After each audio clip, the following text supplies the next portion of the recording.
kong tumigil ka na muna sa pagdalaw sa akin. Bakit? Baby, tama ka. Libby, masasayang lang yung oras mo dito. Tingnan mo yung sitwasyon ko.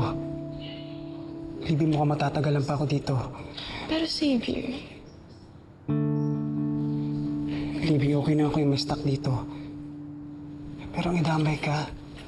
Libby, I think you deserve better. I'm sorry, pero nakapag-desisyon na ako, Libby. Mas makababuti sa ating dalawa, di na muna tayo magkikita.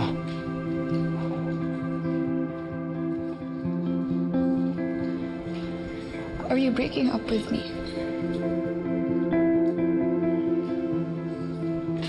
Yes.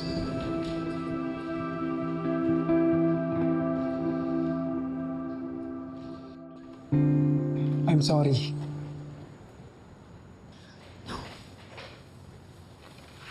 Libby, I said no. Libby, please. Ginagawa ko rito para hindi ka na madami sa sitwasyon ko. Hindi ako papayag.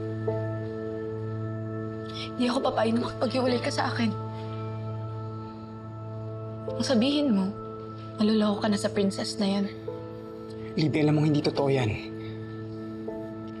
Xavier, yun yung totoo. Yun yung totoo. Dahil mula nung pumasok ka dito, nagbago ka na. Hindi na ikaw yung Xavier na nakilala ko. Libby, oo, nagbago na ako.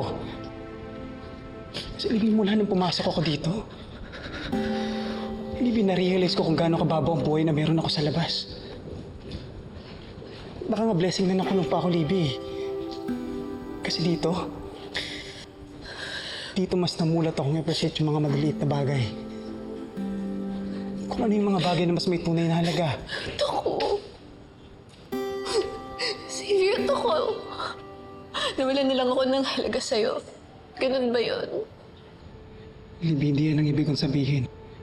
Ano man yung sabihin mo, it's probably because of Princess.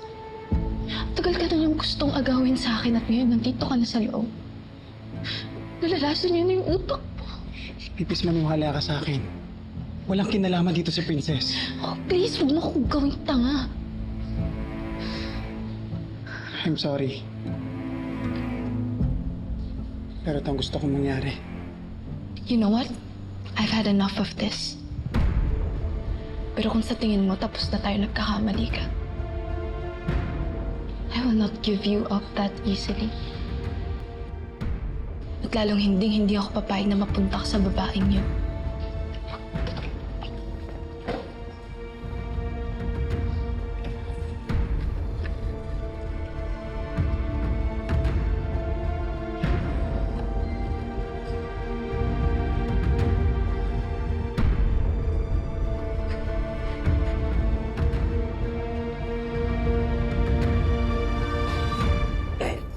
Upo ka muna.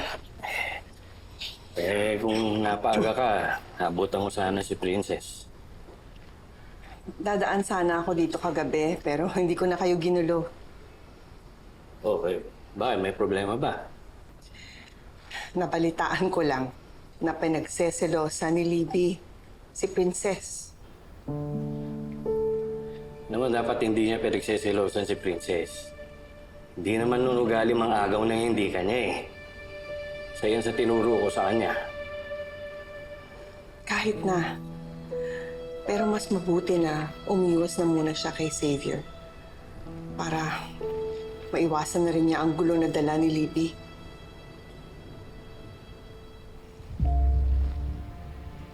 Sige, sasabihan ko siya. Di ba parang away bata lang yan? Dado, hindi mo naiintindihan. Mas mabuting putulin muna ni Princess kung ano man ang koneksyon niya kay Xavier. Mas makakabuti to sa kanya. Ano, musta ka na? Balitang-balita yung eksena niyo magjowa kanina. Oh, asahan mo yung mga gwardiya dyan? Eh, na mga pasimunong marites. Wala, ayoko na munang pag-usapan. Pero alam mo, naiintindihan kita. Bilib na ako sa'yo eh. Alam mo yung meron kang lakas ng loob na sabihin sa kanya yung totoo. Mabuti yan, maganda yan. Yung hindi mo na pinatagal, pinutol mo na kaagad. Kesa sa magpaasa ka. Yan ang hindi naman maganda yun na gawin. Diba? Okay. Uy, mga boys! Uy! Princess! Ready na ba kayo sa bago na Ay! play? Ready na! Aba!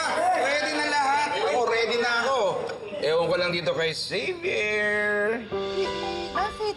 Anong nangyari? May problema ba? May masakit sa'yo? Wala. Hindi, meron masakit. Masakit sa puso kasi kakahiwalayin sa girlfriend. Ano ka ba? Nasasabi lang ang totoo. Pero princess, single na ang bata natin dito. Kahit nakakulong, malayang-malaya na ang puso na magmahal ng bago.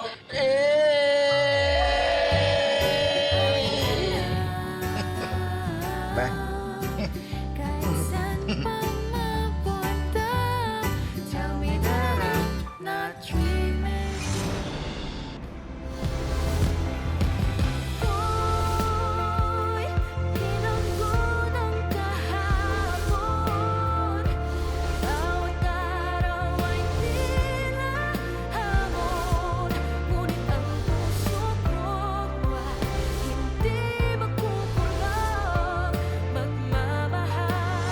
Bakit lahat ng meron ako gusto mong agawin? Diyan ka naman magaling eh. Yung manisi ng ibang tao sa mga pinagdadaanan mo. Hindi mo man lang ba inisip na baka ikaw yung may nagagawa? Na baka ikaw yung mali kaya ka iniwan ni Xavier?